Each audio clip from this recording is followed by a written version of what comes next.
Fairytail is not trash. So Fairytail isn't for everybody, but could you be missing out just because you listen to the opinions of your peers or someone else who maybe saw some plot holes because either they're stupid or they saw the plot holes that are there that really aren't all that significant and they made a huge fuss about it? Or maybe they're super disappointed in the fight scenes because they've seen other beautiful masterpieces like Hunter x Hunter or One Piece where some of the fight scenes really excel beyond anything in Fairytail.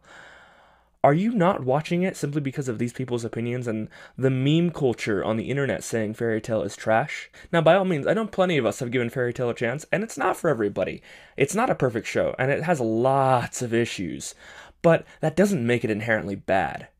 I'd say Fairytale deserves a chance from anybody as a solid anime if it's something they think they might enjoy, and that the culture around it and the people who are saying that Fairytale is trash, and this has been happening for a long time, I think that people really should give it a chance if they're into that type of anime. If they're into that genre, Fairytale could be something that you fall in love with as much as I have.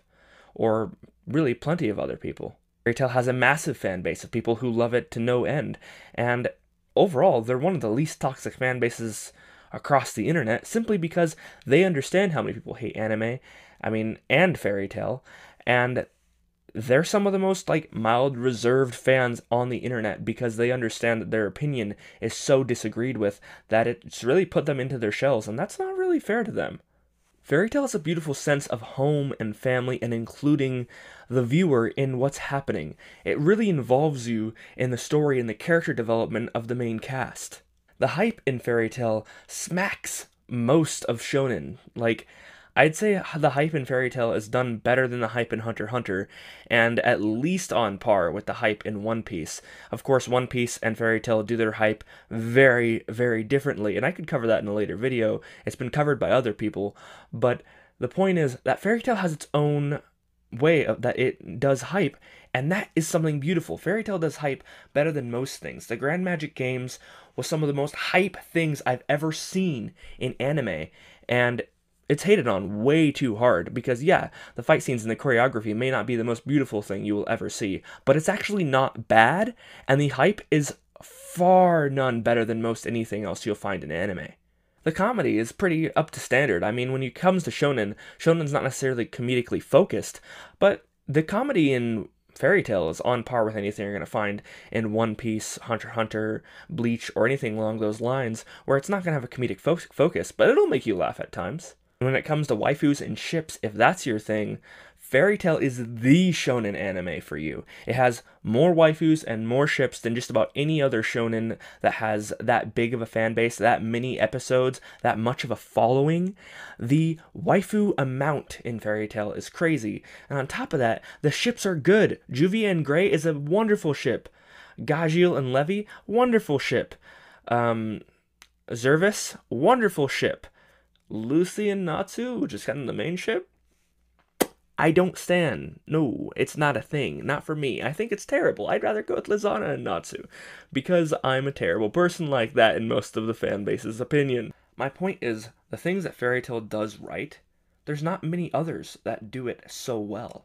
So when it comes to people who are in this for that sense of home and family, if you enjoy Black Clover because of the connection you can discover with the Black Bulls, you can discover a very similar connection with Fairytale. Fairytale is an anime that appeals to my heart above anything else. It's one of the few things that have made me cry. Black Clover has never made me cry, but Fairytale has. And maybe that's because it was the first anime I ever watched. It was my gateway anime. And I understand we all have a connection to our gateway anime. But there is a reason that I sat through every single episode. And there's a reason that I enjoyed it so much. Really, I've seen character development that goes far beyond anything in Fairytale. I'd say the Hunter x Hunter character development really surpasses most anything in Fairytale, although the emotional character development of different characters and the connections you can form with them and your care for what's happening with them, the sense of a family, is something that really I haven't seen too much of outside of Fairytale. Even the Black Bulls, they feel like this amazing, charismatic group that I'd love to hang out with, but they don't feel like my family. I don't feel like one of the Black Bulls. Fairytale feels like family. You see them, you see the dynamic, and you just know these people are not going to separate one group of people from another. They're not going to discriminate even based upon power. The members of Fairytail are let in simply based upon whether or not you fit in. If you want to be a member of Fairytail, you can be a member of Fairytail. So all I'm asking in this video today is consider, are you missing out on something simply because of the opinions of other people? Fairytail is one of my favorite anime of all time, and that's not due to the quality, but rather it's due to my emotional attachment to it and the time that it affected me in my life. I was maybe 16, 15 years old when I really got into anime, and Fairytail was my gateway anime, as I said. I was locked up in my room most of the time. I'm extremely extroverted, but I was extremely uncomfortable around people, and I was socially inept. So for me, Fairytail was something where I got that feeling of a social involvement with something. And eventually, I got into the fan base, and really, the fan base of Fairytail is what brought me into anime, because they were such wholesome, fun people. Of course, going into anime, I found that the overall anime fan base is not so wholesome or fun. They're really entertaining and toxic, though. And I am not saying Fairytail doesn't have toxic fans. Fairytail has extremely toxic fans. And honestly, most of that is in the ships. When you go against someone's ship in Fairytail, some of the fans get a little bit too crazy. But I think that goes for most fan bases with large ships and whatnot. So as long as you're not way too invested into that, then Fairytail has a wonderful fan base. I find the ships to be an addition to the show that makes the show better and more entertaining for me, but I'm not actually all that invested in anything happening. It's more of just oh, these characters are getting development, they have human connections with each other that makes sense. So, if you've not checked out Fairytail just because of the reputation it has, I implore you, go! Read, watch, get yourself into Fairytail, because it's a wonderful experience for those who are going to enjoy it. This has been Kaihen, and I'll see you on the way down the anime abyss. Cue the outro.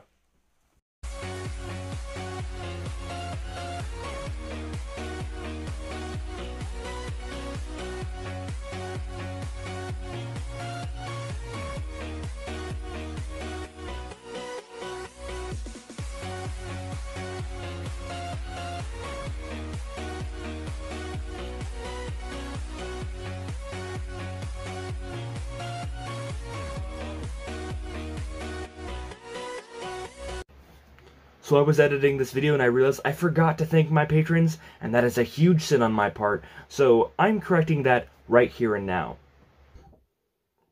Also, you're all gonna forget the huge drop in audio quality. But anywho, a huge thank you to my 3-star Hunter patrons, Justin and Maltar. You both mean so much to me for everything that you do to support me. And the 2-star Hunter, Future Mech, you know who you are. You are amazing, man. The most wholesome guy on the internet. Wheelku, Neometra, the Holy Clout Hunters. You two, absolute chads. You're amazing. Also, Wheelku, my first patron. I love you. You're good, man. I'm not done simping money yet. Rion, thank you so much. In the Pro Hunter tier, you mean just as much to me as any other patron because you were my second patron on top of that. I appreciate anyone who's supporting me in any capacity. I appreciate my subscribers. All of you mean so much to me. The fact that I have as much of a following as I do at this point in what I'm doing on YouTube is astonishing to me, honestly. It makes me so happy, and it's an encouraging aspect to me in everything that I do. I'm determined to deliver to you on the days that I said I would, and I'm determined to deliver good quality videos to you. You guys have a great video to look forward to with me and GR Chris that I've been working pretty hard on editing. Not gonna lie, it's taking me way too freaking long, but that said, I hope to produce something amazing from all the time I'm putting into it. I'm setting standards for myself again. Also, you can look forward to regular podcasts coming out on this channel and GR Chris's channel eventually when we get down to it.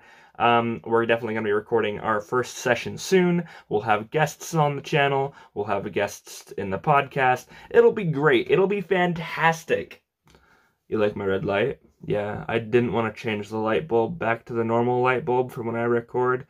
And this is my night light video thing for like when I'm editing and staying up way later than I should at night. It's not night anymore.